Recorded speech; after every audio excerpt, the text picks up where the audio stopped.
Shri Freddy Francis, നിങ്ങൾ ഉന്നയിച്ച വാദമുഖങ്ങളെല്ലാം വിലക്കെടുക്കുന്നു, അംഗീകരിക്കുന്നു. കോടതിയൊപ്പം സിനിമയുടെ റിലീസ് തടയുന്നു, 15 ദിവസത്തേക്ക് സ്റ്റേ അനുവദിക്കുന്നു. ഒരുപക്ഷെ ദേശീയ തലത്തിൽ തന്നെ വളരെ സുപ്രധാനമായ, വളരെ പ്രസക്തമായ ഒരു വിധി കൂടി ഹൈക്കോടതിയുടെ ഭാഗത്തു നിന്നുണ്ടാകുമ്പോൾ നിങ്ങളുടെ ഉദ്യമവും എഫേർട്ടും ഇപ്പോൾ വന്ന വിധിയും ഇങ്ങനെ കാണും. വളരെ സന്തോഷം. ഞാൻ സംസാരിച്ചത് എനിക്ക് വേണ്ടിയിട്ടും എന്നെ പോലെ തന്നെ മലയാളികളായിട്ടുള്ള എല്ലാവർക്കും വേണ്ടിയിട്ടാണ്. അപ്പൊ നമ്മൾ പറഞ്ഞത് കേരള സ്റ്റോറി എന്നുള്ള പേര്, ഒരു കേരളമായിട്ട് ബന്ധമില്ലാത്ത ഒരു സ്റ്റോറിയിൽ കേരളം എന്നുള്ള പേര് ചേർത്തുകൊണ്ട് കേരളത്തിൽ ഉണ്ടാക്കുന്ന അപമാനം അത് നമ്മൾ മലയാളികളെല്ലാം ചുമക്കേണ്ട കാര്യമില്ല എന്നുള്ളത് തന്നെയാണ്. അപ്പോൾ അതിൽ നല്ലൊരു വിധി കിട്ടിയതിൽ നമ്മൾ വളരെ സന്തോഷം.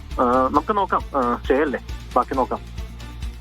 ഇപ്പോൾ കോടതി പറഞ്ഞത് വേണമെങ്കിൽ ഒരു തവണ കൂടി സെൻസർ ബോഡി സിനിമ കാണണം. അതിൽ പ്രത്യേകിച്ച് പ്രതീക്ഷ ഒന്നുമില്ല, കാരണം ഒരു തവണ കണ്ടതിന് ശേഷമാണ് അവർ അനുമതി നൽകിയത്. അപ്പോൾ ഇനിയിപ്പോൾ കണ്ടാലും പ്രത്യേകിച്ചൊന്നും സംഭവിക്കാൻ പോകുന്നില്ല. പക്ഷെ വേണമെങ്കിൽ ഞാൻ സ്റ്റേ നൽകുന്നു, ജസ്റ്റിസ് ബച്ചു കുര്യൻ പറയുന്നു ഞാൻ സ്റ്റേ നൽകുന്നു, നിങ്ങൾക്ക് വേണമെങ്കിൽ അപ്പീൽ പോകാം. അപ്പോൾ ഇനിയുള്ള നിർമ്മാതാക്കളുടെ നീക്കത്തെ എങ്ങനെയാണ് ഹർജിക്കാർ എന്ന രീതിയിൽ നിങ്ങൾ കാണുന്നത്? അവര് കാണട്ടെ, നമ്മളിവിടെയൊക്കെ തന്നെ ഇല്ലേ, നമുക്ക് നോക്കാം.